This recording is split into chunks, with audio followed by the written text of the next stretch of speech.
The morning sun rose slowly above the rooftops of the ghetto, cutting through the mist and dust that hung over the narrow streets.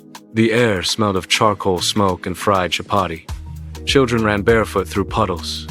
Some people were laughing, others arguing, but for most life was just beginning again. Among them was Malix, a young man with tired eyes, calloused hands, and a quiet heart. He lived in a one-room house with a rusted iron door and a cracked mirror on the wall.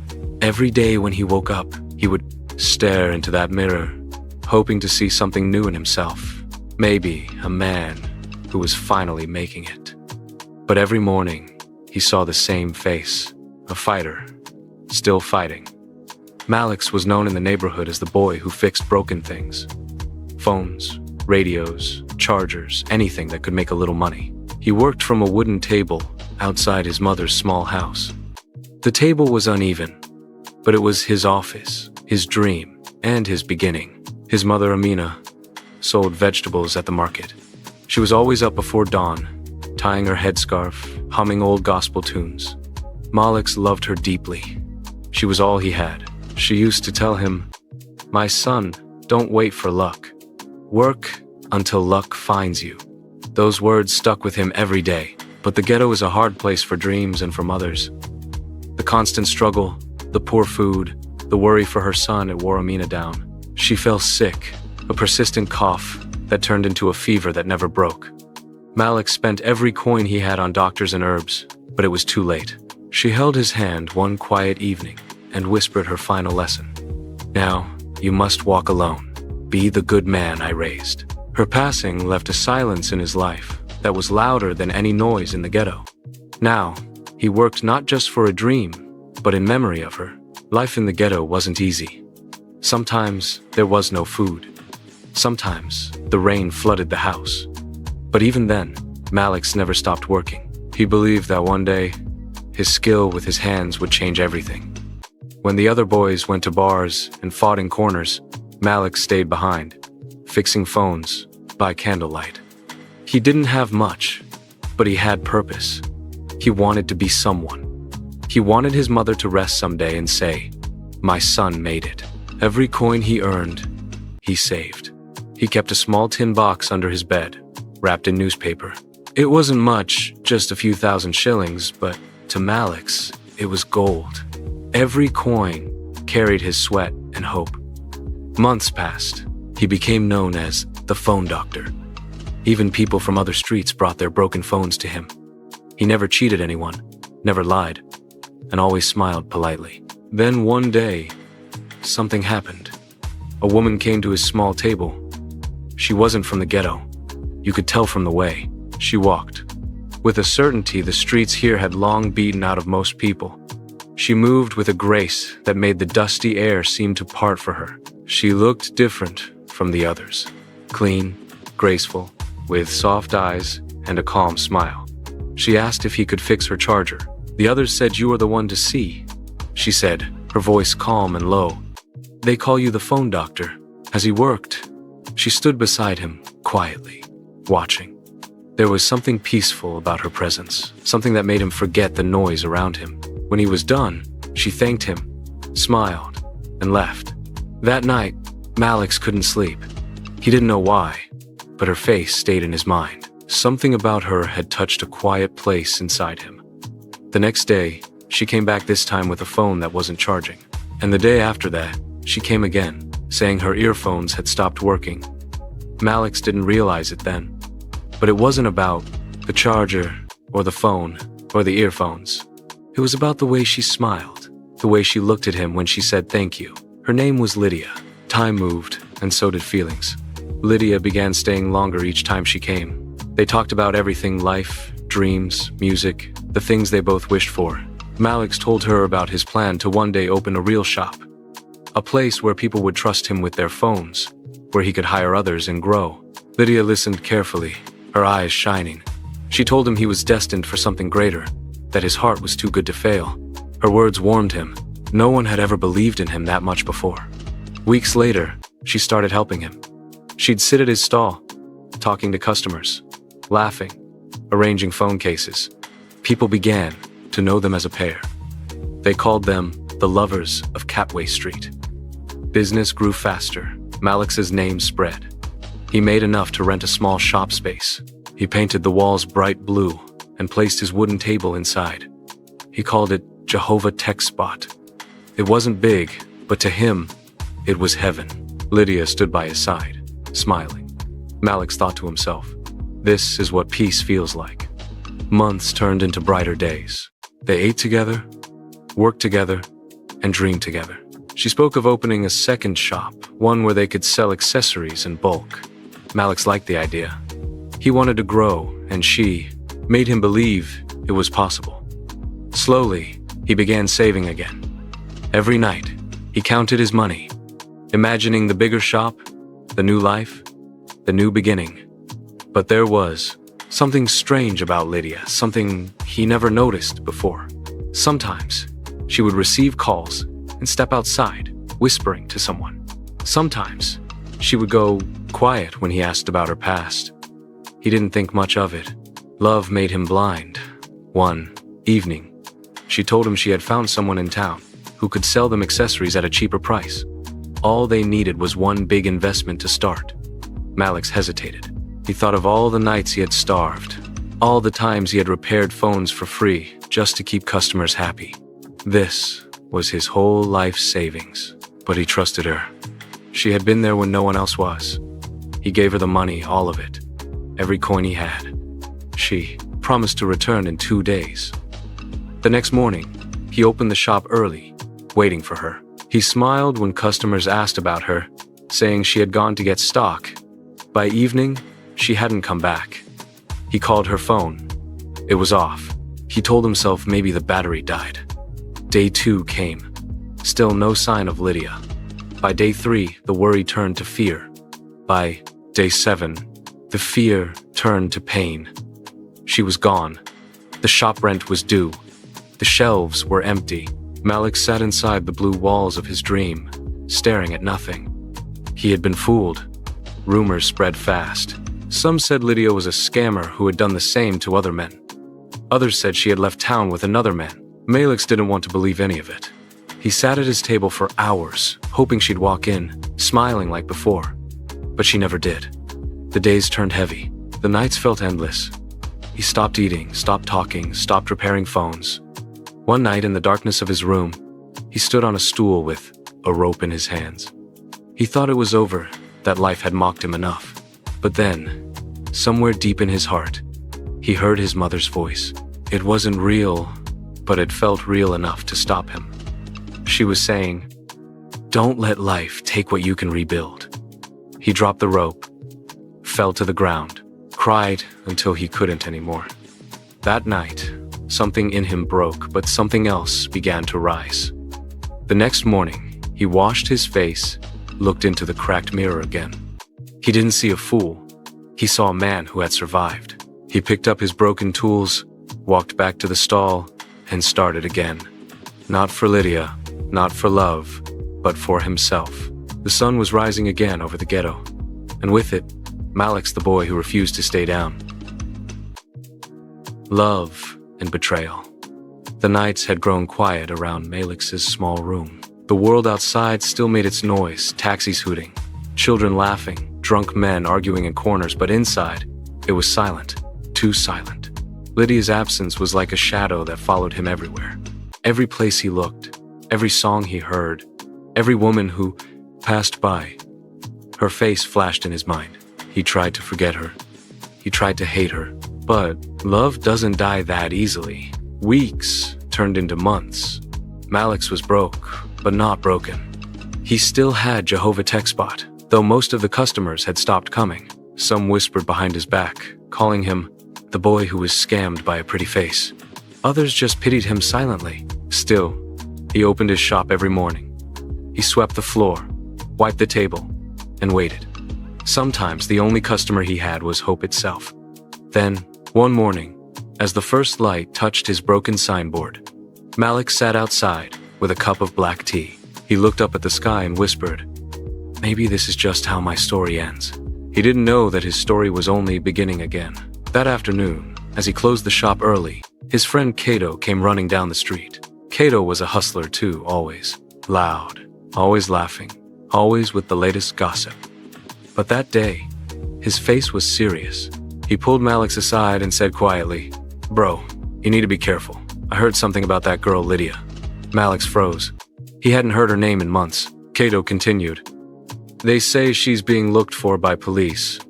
Apparently, she's been stealing from people, not small money, big money. Phones, cash, even online scams. She's not who we thought she was." Malix's chest tightened. The world around him seemed to stop for a moment. He didn't know whether to be angry or just empty. He forced a smile and said softly, "Let them find her." My part of the story ended long ago. But inside, he knew it hadn't.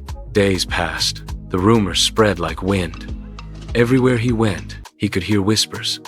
People talking about Lydia being seen in another town, hiding from the police. Malix pretended not to care, but at night, he couldn't sleep. He kept asking himself, was it true? Was she really that kind of person? Then, one late evening, something strange happened. It was raining heavily. The wind blew the iron sheets hard against the walls. Malix was inside, counting the little money he had left for rent. Suddenly, someone knocked at the door. 3 soft knocks. He hesitated. Who could it be at that hour? When he opened the door, there she was. Lydia. She looked nothing like before. Her clothes were torn. Her face was swollen. Her eyes weak and full of pain. She could hardly stand. Before he could speak, she collapsed into his arms. Malix's heart raced. He carried her inside, laid her on the small bed, and lit a candle. For a moment, he just stood there, staring at the same woman who had destroyed him. When she woke up, tears rolled down her face. "Malix," she whispered, her voice breaking. "I didn't run away. I was attacked. Those men, they took everything. The money, the bag." He didn't say a word. He just listened. She continued, "They beat me and left me for dead. I was in the hospital all this time. I swear I didn't mean to disappear." Her words cut deep. Part of him wanted to believe her. Part of him wanted to scream. He turned away and said quietly, "I heard the stories, Lydia.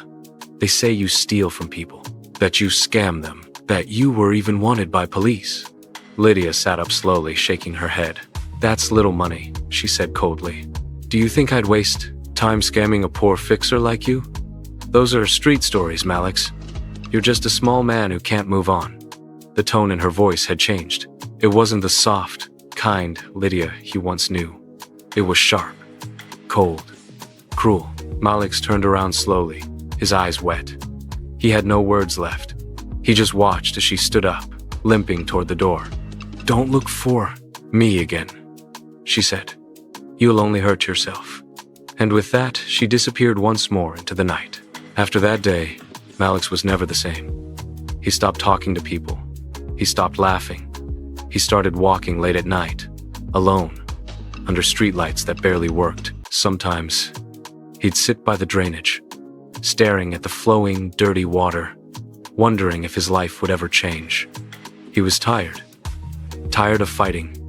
Tired of losing. Tired of being the good guy in a bad world. Then one night, staring into his cracked mirror, a profound clarity cut through the pain. He traced the crack in the glass, realizing Lydia had not stolen his skill, his will, or his future. When he finally stood up, his face was wet with tears, but his heart was alive again. That morning, Malix walked to Jehovah Tech Spot. He opened the rusty door and looked around at the empty shelves, the broken signboard, the dust on the counter. He smiled sadly and said, "If I built this once, I can build it again." He took a bucket of water, washed the floor, and started repairing an old phone he had left unfinished. One repair turned into 2. 2 turned into 5. Slowly, customers started coming back. And with each repair, Malix began to heal. By the end of the month, the shop was alive again. He even painted the signboard, same name, Jehovah Tech Spot, but now, under it, he added small words, "Grace is stronger than pain." The ghetto began to notice. People started saying, "That boy never gives up." And though the pain still lived in his chest, he had found something greater: strength. He realized something important. Lydia might have stolen his money, but she didn't steal his purpose. The rise of risen tech spot. The ghetto had changed. New shops stood where old ones had fallen. New faces, new stories, new dreams. But for Malix, the past still whispered in the corners. Even as he smiled and worked, there was a quiet storm behind his calm eyes. Every morning, he opened Jehovah Tech Spot, wiped the counter, and prayed softly before beginning his day. He still lived humbly. He still wore the same jacket he had patched 3 times. But there was peace in his heart, not the kind that comes from success, but from survival. One afternoon, while fixing a cracked phone screen, a customer said, "Malix, you're really rising again, man. You should open a bigger shop now. Jehovah Tech Spot is too small for your dreams." Malix smiled and nodded. He had thought about it many times, but he was still scared of starting over and losing everything again. That night, as he walked home, he looked up at the stars and whispered, "Maybe it's time. Maybe I can rise again." But this time, smarter. Weeks passed, and business continued to grow. He saved every coin he made, avoiding unnecessary spending. He stopped lending money to anyone, stopped trusting easily. He had learned trust can be poison if you drink it blindly. One morning, a man named Mr. Senyonjo, a kind-looking businessman, came to his shop. He said he had watched Malix for months, how hardworking he was, how honest. He told him about an empty shop space in the town center. "It's a good place," he said. "More customers, more money. You deserve it." Malix hesitated, but something about the man's words sounded sincere, and deep down, he felt ready. So he packed his few tools, closed Jehovah Tech Spot for the last time, and walked into a new beginning. When he opened the new shop, the signboard was bold and clean. Rise in Tech Spot. People loved the name immediately. They said it carried power like a message. Malix said it meant rising from what tried to destroy you. The first days were slow, but he didn't mind.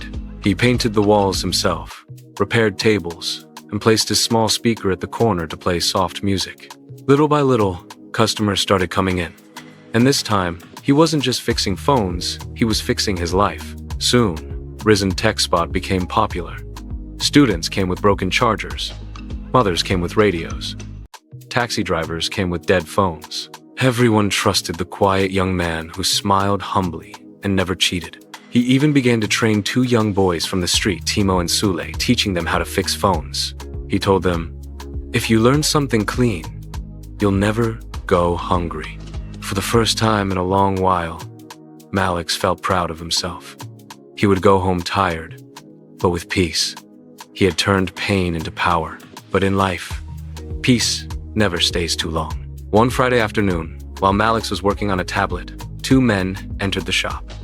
They looked suspicious, dark glasses, quiet voices, watching every move. "Are you Malix?" one of them asked. "Yes," he replied cautiously. The man handed him a small paper. It was a police notice. They were looking for a woman named Lydia Namukasa, and they believed she had once worked with him. Malix froze. He felt his heart beat faster. "I don't work with her," he said. "I haven't seen her in a long time." The men nodded, thanked him, and left. But deep down, something didn't feel right.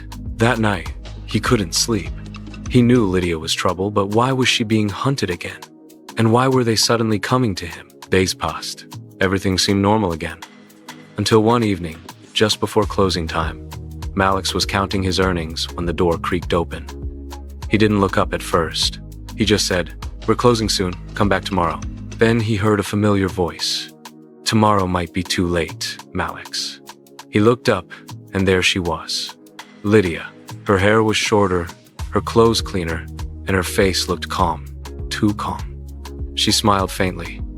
"Long time," she said softly. Malix's hands trembled. He didn't know whether to shout or stay silent. "What do you want?" he asked. She looked around the shop and said, "You did it. You really rose again," he replied coldly. "This time, I did it alone." Lydia sighed. "I didn't come to ask for money. I came to warn you." "Warn me?" Malix asked. She stepped closer, whispering, The people who were looking for me, they think you have what I took from them. They'll come for you next. Malix's eyes widened. What are you talking about? She looked at him, her eyes sharp.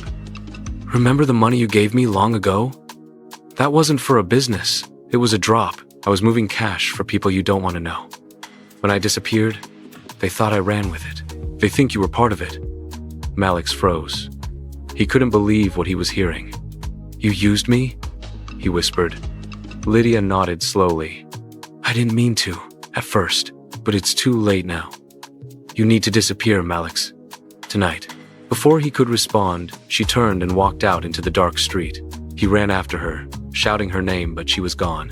That night, fear returned to his heart. He didn't sleep.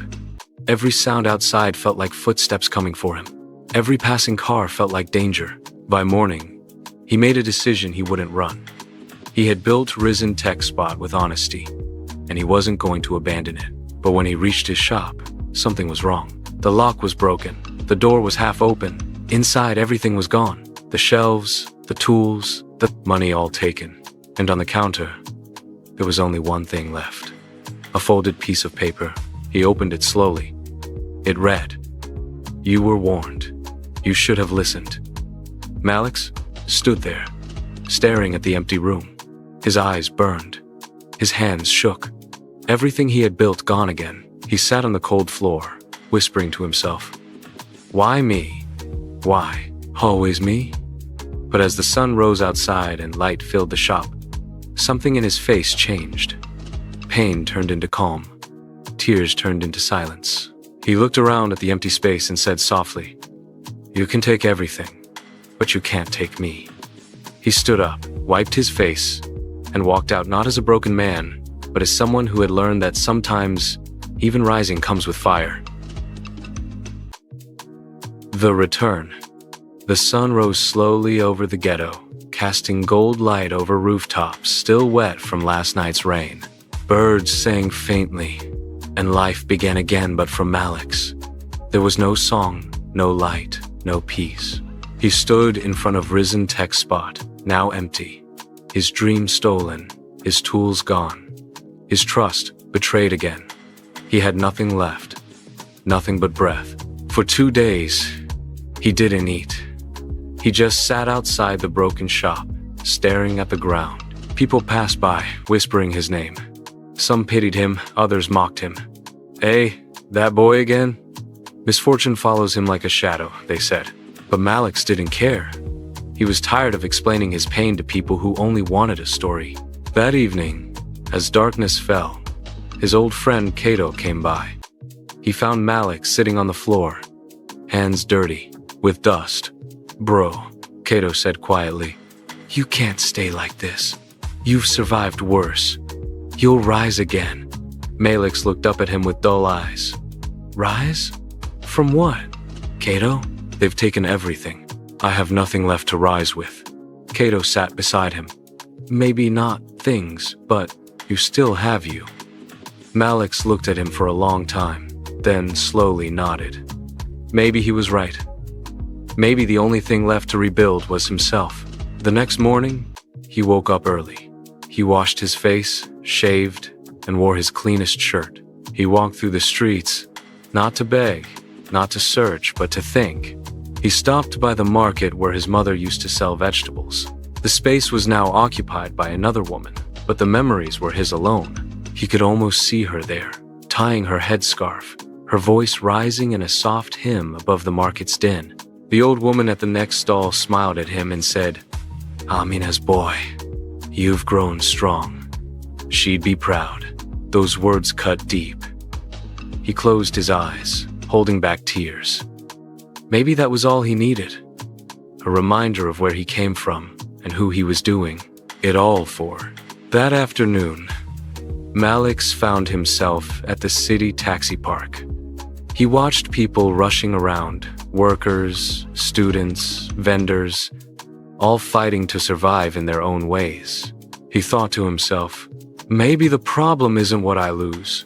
Maybe it's that I keep rising in the same place I was destroyed. Right there, in the middle of the noisy park, a plan formed in his mind. A new beginning, a new direction. He would leave the ghetto, go to the city, outskirts, start a new shop, not in the same streets that remembered his failure. 3 months later, the signboard went up. Ryzen Tech Spot. Branch 2. From dust to destiny. The shop stood on a quiet street near the bus station. Small, but clean. Peaceful, hopeful. This time, Malix worked quietly. No helpers, no partners, no unnecessary friends. He trusted only his work and his God. Business began to grow again, slowly but steadily. He saved his profits, avoided distractions, and built his name again from the ground up. The pain had become his teacher. One evening, as the sky turned red with sunset, a young woman entered the shop. She wore a hoodie and sunglasses. She placed a cracked phone on the counter and said softly, "Can you fix this for me?" Malix nodded, taking the phone without looking up. "Come back in 30 minutes, he said. But as she turned to leave, something about her voice made him pause. He looked up, and his heart froze. It was Lydia. She removed her glasses slowly. Her eyes were tired, but still sharp. She smiled, faintly, a sad kind of smile. "Still fixing broken things, huh?" she said quietly. Malix stood there, speechless. The shop went silent. Even the street outside seemed to pause. Finally, he asked, "Why are you here, Lydia?" She sighed and sat down on the stool. "Because I'm tired of running," she said. "Tired of hiding. Tired of pretending. I lost everything. The people I worked with, they turned on me. I've been on the run for months." Malix clenched his fists, trying to control the anger rising in him. "You destroyed me twice, Lydia. Why come back now?" Tears filled her eyes. "Because you're the only person who ever saw me as a human being, the only one who forgave me, even when I didn't deserve it." He looked at her coldly. "Forgiveness doesn't erase what you did." She nodded slowly. "I know, I just wanted to say sorry before it's too late." They sat in silence for a long moment. Then Lydia reached into her bag and pulled out a small envelope. "This belongs to you," she said. Malix hesitated. Inside were bundles of cash, neat, clean, fresh notes. She whispered, "I found part of the money that was stolen from you. I kept it hidden. I couldn't live with it anymore." Malix looked at the money, then at her. "Why bring it now?" "Because I'm leaving tonight," she said. "Far away, somewhere no one will ever find me. I don't want to die with this on my conscience." He didn't know what to say. The woman who once betrayed him twice now sat before him, trembling, broken, human. After a long silence, he said quietly, "Take the money. I don't want it. If you want to fix something, fix your soul." She looked at him with wide eyes, tears streaming down. "I wish I could start over, like you."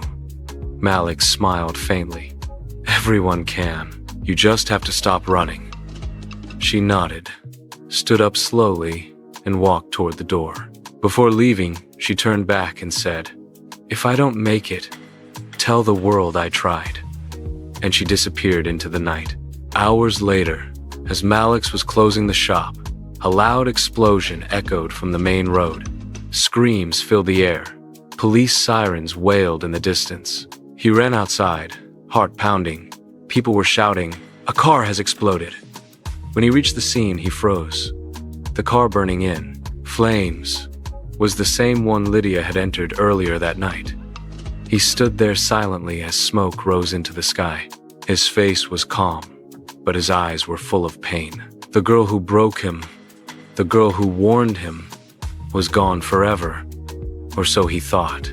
3 weeks later, Malix was sweeping the shop early in the morning when a small brown envelope slid under his door. He picked it up carefully. Inside was a folded note written in Lydia's handwriting. It read, "You told me to stop running, so I did, but they never stopped chasing." If you're reading this, it means they think I'm dead. Don't look for me. And if anyone comes, asking about the files, burn them. At the bottom of the letter was a small flash drive. No name, no clue, just a symbol, a golden R. Malix looked at it for a long time. Then he whispered, "Risen." He turned it over in his hand, uncertain whether to open it or destroy it. As the screen faded to black, his voice echoed softly. Some people rise for peace. Others rise for revenge. I'm not sure which one I am anymore.